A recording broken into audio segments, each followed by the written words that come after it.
All right, well, I'm covering for Daniel once again.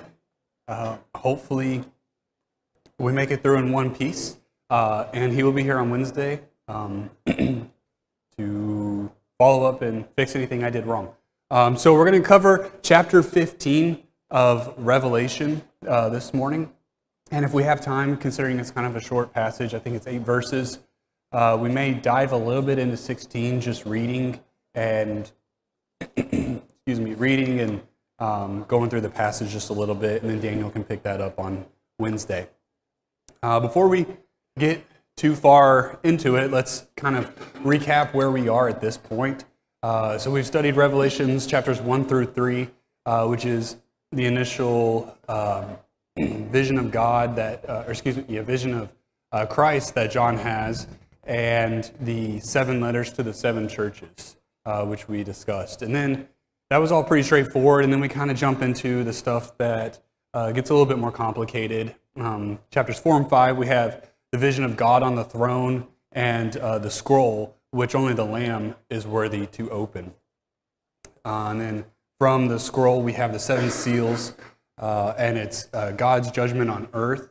And then we have in chapter 7, we take a break in between the 6th and 7th seal, where God's people are sealed, said to be protected. And then the 7th seal is opened, and that leads into the 7 trumpets.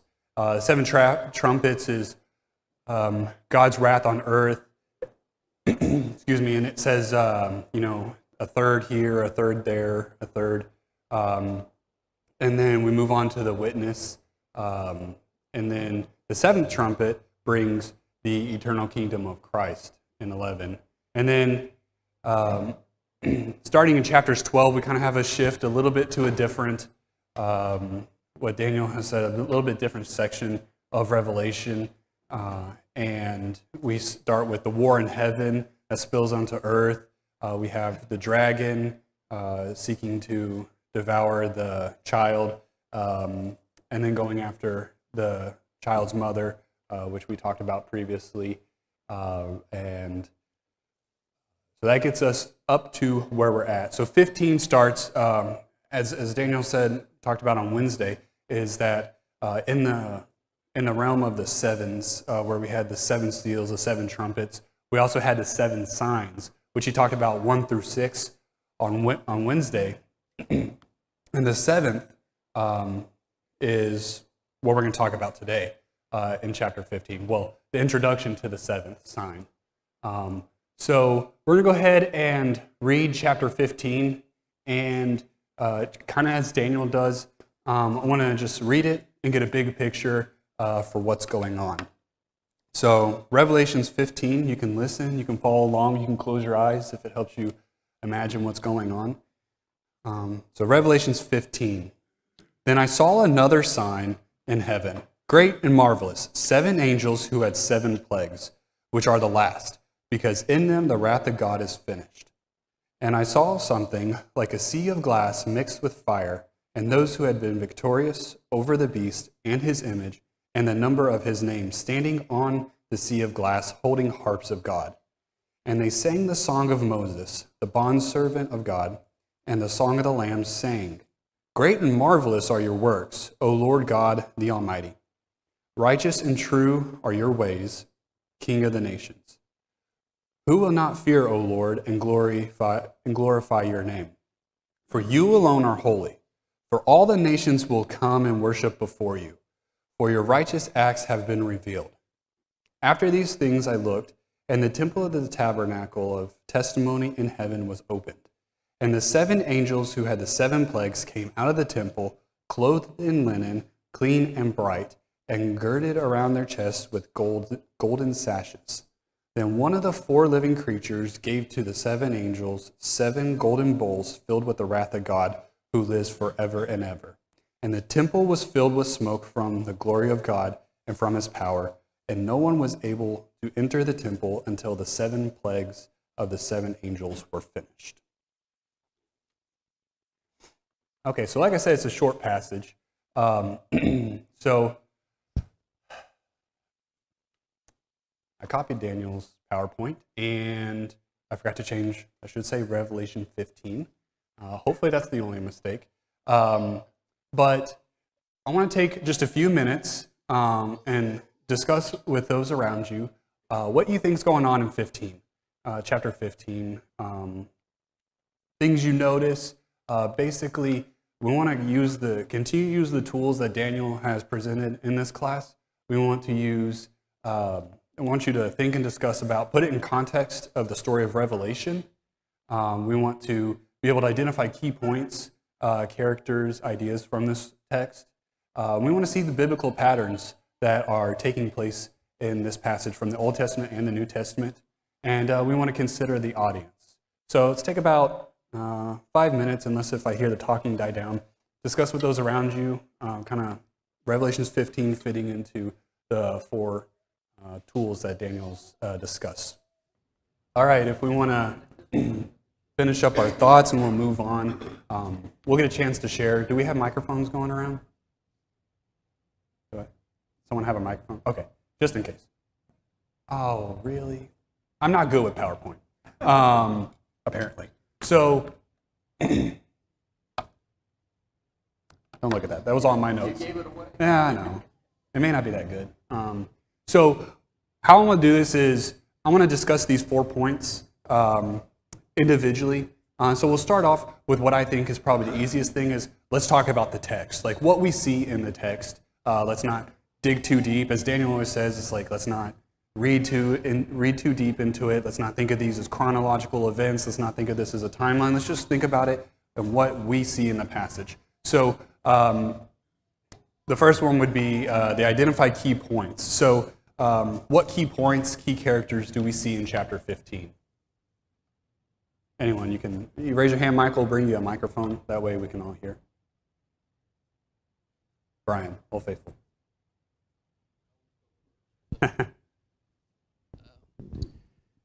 Well, it seems to me that except for one new bit of information, this is kind of a summation of what we've studied. What we're seeing is a revelation of the saints' struggle in this life with all the woes and with the beast and with Satan. And the message is that through God and the Lamb, the saints are victorious over the beast. And so we see here some more woes coming, this last set of plagues, but we see the victorious saints standing there singing praises to God. And then the new bit of information is the tabernacle of the temple, or the temple of the tabernacle, is opened. And but no one can enter into it until these last plagues are done. But I'm wondering, and you're going to help us, I think, here.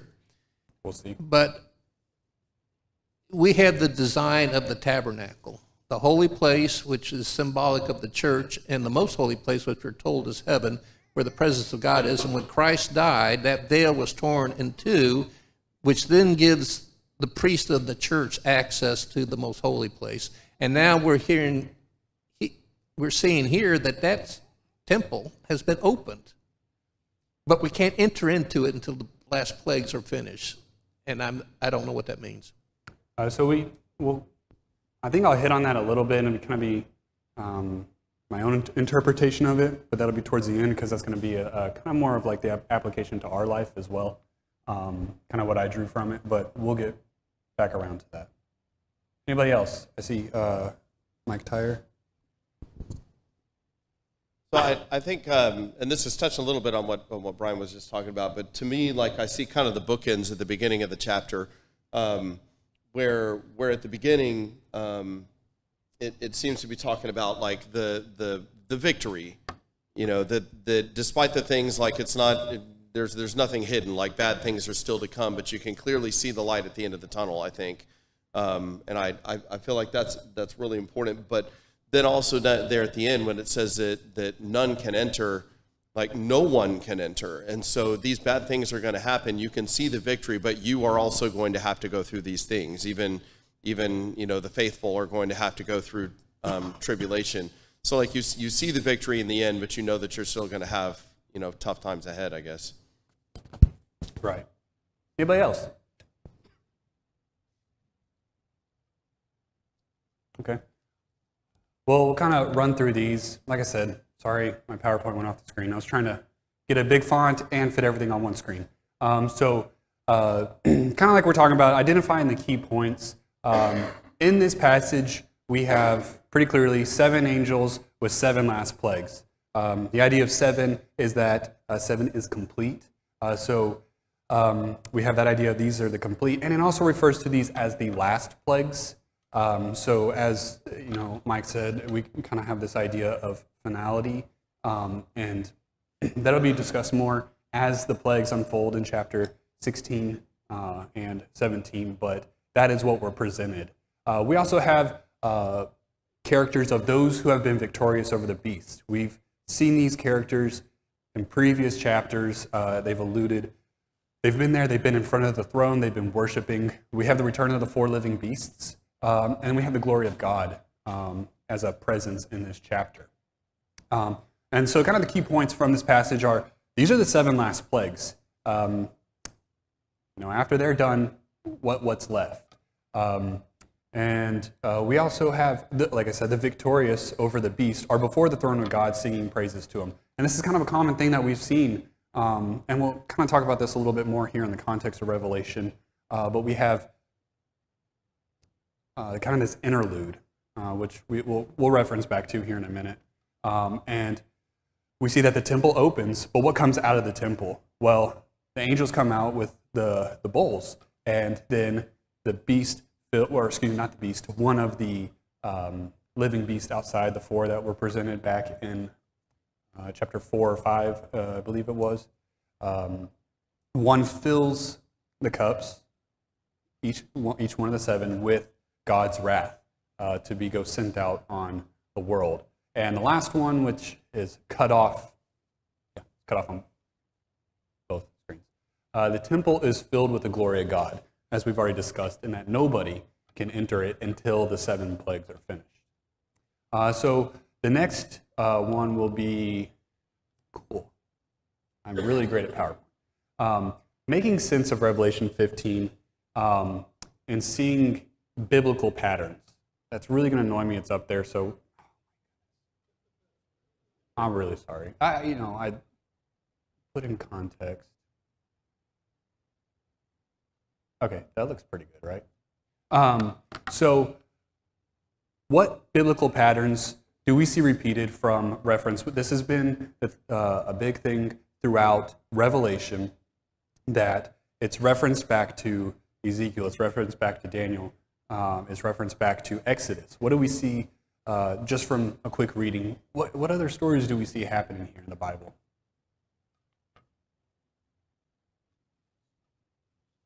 Michael? Someone else? We see, the Song of Moses. That's what Anita was just mentioning. We were discussing that, which is referring to, that was sang originally after they crossed the Red Sea and God delivered them from the Egyptians. Mm-hmm. That is Israel. That's who he delivered. You also see those plagues, or just kind of the mention of plagues would remind you of the Exodus also. Right. So those are some things that would reading highlight some PowerPoint? Old Testament. Oh yeah, sorry, I didn't. No, read it's that. fine. I was just giving you a hard time. Thank you for your. Just reading your bullet points. If I was better at PowerPoint, it wouldn't be a problem. But anyone else? There's a third one on there. Mike, right here.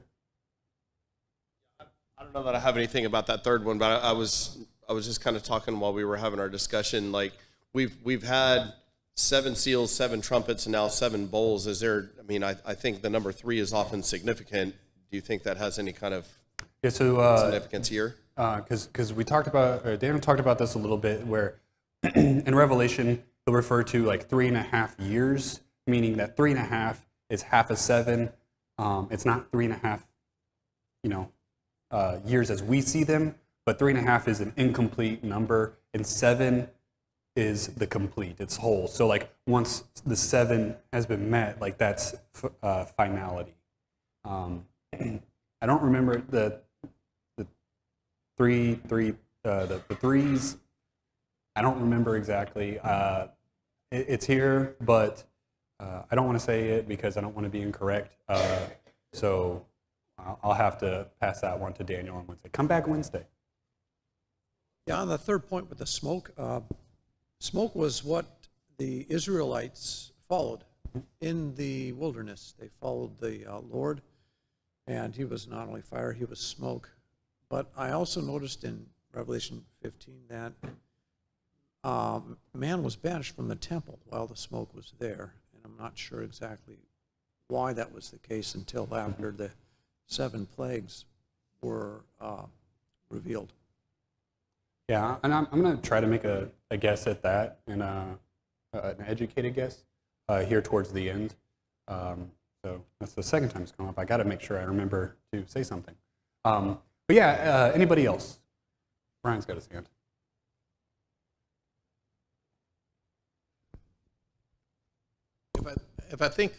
If I know what you're asking is if we see parallels in the Old Testament as it pertains to this revelation here. Right. Because when you look back on the Song of Moses, that's the people praising God for their release from a foreign king and bondage and slavery to that king, and of course under Christ, and released into a new kingdom, the Promised Land. And now we have the new covenant, in which we see that the true Passover lamb, Christ, has been slain, and we've been released. The saints have been released from a foreign king and bondage to sin, and are headed to the Promised Land, the true rest, which of course is the kingdom of heaven. And so I see a victory song here that's paralleled in the Old Testament. The plagues, of course, is that God sent plagues upon Israel as they sinned and opposed him and rebelled against him. And then finally, the smoke filling the temple. There are several instances where the presence of God was made manifest in the tabernacle by smoke filling the tabernacle. So they're in the presence of God, and they're singing praises for the victory. And where the next plagues are going to take us, I don't know yet. Yeah, so you hit on a couple of things that I was going to say specifically with the smoke. I think in Exodus 40 was the one when the tabernacle is first set up as commanded by God. A cloud covered the tent, and the glory of God filled the tabernacle. And Moses could not enter the tent. Nobody could enter the tent. And actually the Israelites would stay put where they were until the cloud lifted. And then they would follow the cloud. As Brian said, they followed the cloud, or a pillar of fire or cloud by day and a pillar of fire by night, I believe it was. So, I'm sorry, can't get that frog out of my throat. Also in 1 Kings 8, when the ark is placed in the temple, whenever it's first, whenever Solomon finishes the temple, the ark is put in the temple in the most holy place, and the glory of God fills the temple. And both of these are times where it's shown that God is with us, or God is with Israel, God is with the people who are worshiping him. Another example of the smoke was in Isaiah 6. Isaiah has a vision of God seated on the throne, and as the seraphim sing, and their voices shook the temple, and his vision was filled with smoke. And we have another example in Ezekiel 10 where God's glory fills the temple. So it's interesting to me the way I see it, and the way I'm interpreting Revelations 15. Basically a lot of the studies of the smoke filling the temple is no one really knows what it means. It's kind of interpretation. If you use what's seen in the Bible, it's typically when God, it's to show that his presence is there, to show that his power. You think back to Mount Sinai, when the Ten Commandments were done, were given to the Israelites, and they were, the top of the mountain was stormy and covered smoke. It's a sign of God's presence.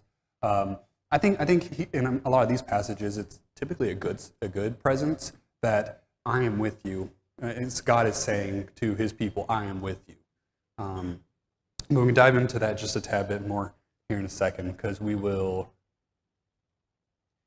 put this in context of the book of Revelation. We've talked about themes a lot in Revelation. Excuse me. There's a ton of things that seem to repeat itself. As we've talked about the seven, we've had the seven seals, the seven trumpets, the seven signs, and now we have the seven bowls of wrath, and the seven plagues, which are called the final plagues. We have another instance where, if you remember, after the sixth seal and after the sixth trumpet, there was a pause before the seventh took place, which led into the next one. 15 is a bit of a pause. What we've seen in the past in Revelation, when the sixth event happens, there's a pause, and we go back to this picture of God's people being victorious over the beast. So we talk about these bad things that are happening, but then we change frames real quick, and we go and we see, in this case, we see those who are victorious over the beast in the presence of God. And what are they doing? The same thing that they've done in the previous examples in Revelation, that they're singing praises and they're lifting their voice. God has given them harps, and what are they singing about? Did anything in particular stick out about what they were singing about? Were they singing, "Oh, woe is me, things are pretty tough"? Yeah, they're praising God and giving him glory, just like we've seen after the sixth seal, after the sixth trumpet. They're praising God. One thing that sticks out, and that's talked about a lot, is, we had the six seals and the six trumpets, and it said, and a third of the earth was affected, a third of this was affected. But here we have, and some people repented, some people came to God, but there are other people who, even after all this stuff, and as we'll see this in chapter 16, which blows my mind, that when these terrible things are happening to them, they're not like, maybe I did something wrong. You ever, your life is just going kind of in a way, and you're like, what did I do? Where do I need to make a change to get off this path? I've definitely been that way in my life more than once. But there's people that talked about in Revelation 16 that we'll get to, that as these bad things are happening, they are still saying, they are cursing God. They're being punished, and instead of realizing that they're being punished, they're mad at the person punishing them. Can anybody relate to that? Anybody think that that's crazy? I mean, it doesn't make sense to me, but also it's easy to look and read something and feel like I have all the answers, that I know what I would do in that scenario. But that just blows my mind that time after time, people are given opportunities to see their error of their ways, to turn to God, and still refuse to, and even so blatantly spit in the face of what has been given to us. So anyway, a bit of a tangent. I didn't plan on going on, but we see that they're singing to God. I did think that there was interesting, because we have the reference of they're standing on the sea of glass. And does anybody remember where the Sea of Glass is? Is it a new place? Or is it a place that's been presented to us already? Yeah, it's in front of God's throne, right? From chapter 4 or 5, when God's throne is presented, he is in his throne, and at the foot of his throne is a sea of glass. And this time we have the saints that are standing on or in, it says in, I believe, in the sea of glass. But what is different about the sea of glass this time? It's on fire. Anybody have a guess what the fire means? It's purely speculation. What? Somebody pointed to something? Anita was saying that would probably relate to judgment of some sort. Yeah, so there's a lot of thought that it does relate to the judgment, that the impending judgment that is coming of the 7 plagues. Some interpretations also think that it could be what was it? The trials that those people themselves have gone to are a reflection of they have gone through that. The fire is there, but they've gone through the fire for God, such as Daniel, and was it Shadrach, Meshach, and Abednego? In the fire, going through that, but they've come out on the other side, and they're before the throne of God. They're before God, and they are seeing this stuff happening. They're singing praises to Him. So, what else do we see here? Michael, were you scratching your head or have a question? Okay. I looked up at the right time for that. Here we have also a continuing of the judgment of God, as I think I've said a couple times already. We've had the 7 seals, the 7 trumpets, and now we have the 7 plagues. But like I said, these are the last ones. And it says in I believe verse 1, it says, these are the 7 last plagues, but they're the last ones because after this, God's wrath is complete. So you can read a lot into that of whatever that could possibly mean. Is this the end of the world? Is this the final judgment? Maybe so. As Daniel says, let's not get caught up in all the details. Remember that Revelation is not a timeline. It is an apocalyptic literature. It's written in a way that the people of the time would understand. But it does make a good point that at some point, God's wrath is going to be complete. And so that's kind of what, let's see. How much time do we have left?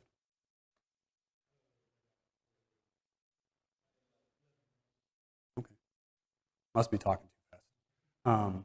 So that kind of gets to the last thing that I've skirted to this point is what does this, maybe for the people written at the time, but also for us, what do you think the preparation of the 7 last plagues means? We've kind of talked about this. Does anybody have anything additionally that they want to say? I haven't really talked about application to our own life. Does anybody have a thought on that?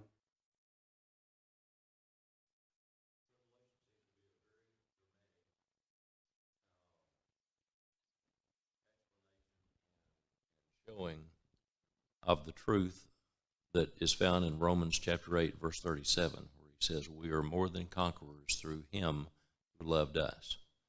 That's the impact that it has on us today. Absolutely. We're not living under a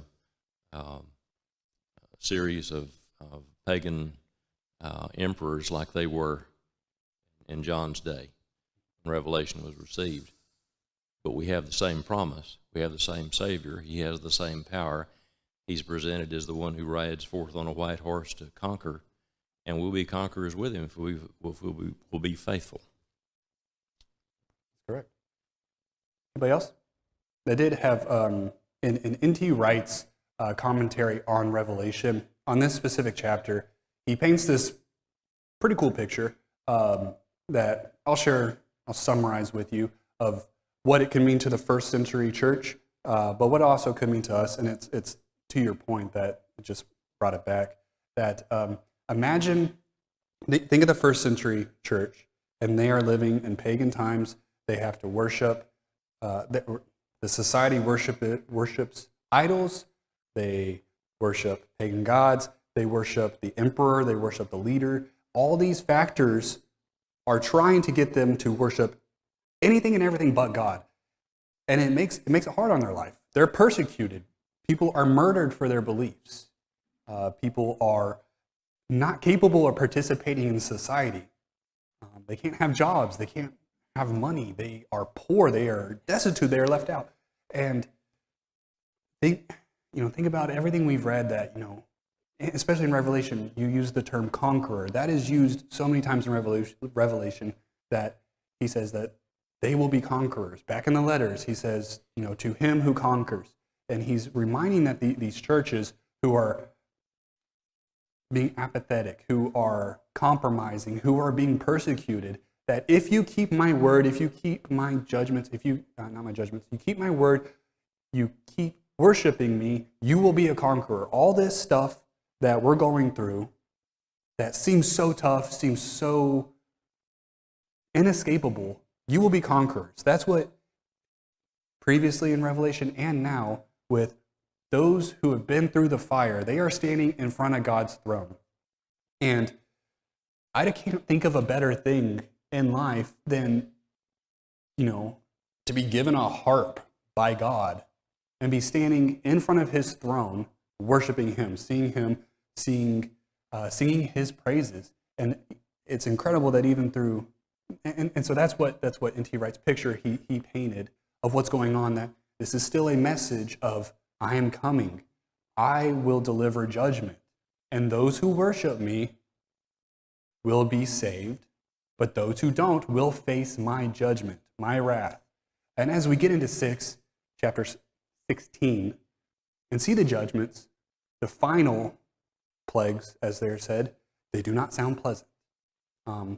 Previously, none of the plagues, or the seals and trumpets, those didn't really sound pleasant. Dealing with the beast hasn't sound pleasant. But these really capping it off here with the final plagues. I think it's something that we can look forward to. And I think that, as you said, applies to our life, that we may go through struggles. Is anyone here being murdered for their beliefs? Not today. But as Daniel talked about on Wednesday, there are places in the world where people are. We're fortunate here in the States that we, at this time, have the freedom to worship as we please. But people in China do not have that freedom. And if you're a member of the church, you cannot be a member of the Communist Party. If you're a member of the Communist Party, you cannot. If you're not a member of the Communist Party, you can't participate in society. It makes it really hard to find a job. It makes it really hard to do anything. And so, people are experiencing that today. And that's why Revelation has meaning today to us and to people around the world, that there is hope. God is victorious. He will be victorious. And all the stuff that we're dealing with will, it may cost you your life. That sounds very terrifying. But there is a reward at the end for those who follow his teachings and worship him through good and bad. And so the last thing I want to talk about is what you've, and others, that's 5 minutes. I might be able to do it. Is what the smoke filling the temple means. Once again, I can reference Homer Haley and his commentary, which is widely renowned to be a good commentary on Revelation. Actually, Daniel let me borrow this book, so you can take it up with him for using this book if you got a problem with that. But basically, nobody really knows exactly what the smoke means. We can make interpretations. We can use the past examples we've used, that the smoke is God's glory filling the temple. But you've brought up an interesting point, Brian, that nobody can enter the temple until the plagues are finished. And to me, that strikes me as a terrifying thought. Because basically it says, no one can see God, no one can enter the temple, can see God until the plagues are finished. And with these being the 7 last plagues, what it gives me the impression of is that throughout the previous chapters and studying and things that are going on, people have had the opportunity to repent. He's affected a third of the world, he's affected a third of the world doing this, with that, that seal or that trumpet sound. But this is complete. It's going to be all-encompassing. And to me, I get the impression that the time is over. You are out of time. Steve talked about this morning, that eventually you will run out of time. You can't keep putting things off and saying, I'll do that later. Oh, I'm going to live my life right now, and I'll worship God later, and I'll be a better Christian later, and yada, yada, yada, all the excuses. I've made those excuses in my life. And I thank God every day that I've made it to this point, that I had the opportunity to turn my life around. But ultimately, what the impression I get is that there will be a time where there is no longer that opportunity to turn your life around. It may be the death of yourself. And maybe you're not living your life wrong, or you're living your life wrong, and you get in a car accident. That is the reality of our life, that we don't know when we're going to go. Or it could be the reality that we live our life, we pass away, but God's judgment on us is that we were not a good and faithful servant. And so make sure we're not fooling ourselves. Make sure we are aware and we are always striving to serve God, and not putting it off till later, not saying it can be done later. We got to do it now. You got to do it today. If you don't do it today, you're not ever going to do it. So do it today. And that's kind of the impression that I get, that the opportunity for change is gone. This is my final wrath. And there are those who are with me, and there are those who aren't. And that's the impression I get. Anybody else have a question, comment? Anybody disagree with that? You disagree?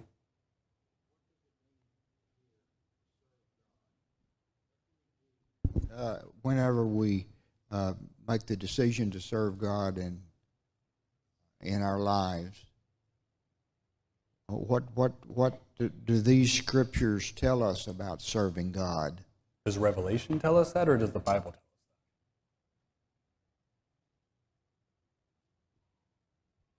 us that? Are you talking about Revelation specifically, or because in Revelation we can reference the letters to the church, the 7 churches, where they are dealing with common issues of that time of not having their heart in the worship, being lackluster in their worship, being compromising in their worship, trying to serve 2 masters in their worship, or just not worshiping at all, giving over to the world and not worshiping at all, worshiping God at all. And so I think there's, going back to the letters, which all of Revelation is written to those churches, that there is information there, but, and then throughout the whole Bible, the living as service to God is outlined quite a bit in the Bible. Is that what you're asking? Kind of. Anything else I can try to answer? Brian. Well, I'll give a shot at answering his question, but we really haven't touched on this too much in the study. But the focal point of all of Revelations is the Lamb, it's Jesus Christ, the saved in Christ, which is the church. The grand climax comes in the end when the church, the bride of Christ, is joined to the Lamb in this great marriage and wedding feast. That's where we're heading with all of this. So his question is, what does it mean to serve God? And all I can say is, serving God is being faithful to God, to follow where he leads, to obey where he commands, and to suffer whatever he has us to suffer in this great battle that we're engaged in, that Ephesians 6 talks about, which to me sounds like it's a continuation of the war that started in heaven. And we're tested. In Peter, we're told that we're tested by the afflictions that we enter into. In James, we're told that we're perfected by the things we suffer. And what you have here are the victorious church, the bride of Christ, joined with Christ in victory over Satan, and our reunion in heaven. Is that anything close? Yeah, we'll wrap up there, and we'll discuss, Daniel will discuss on Wednesday, chapter 16, which is the actual pouring out of the last 7 plagues. Thank y'all.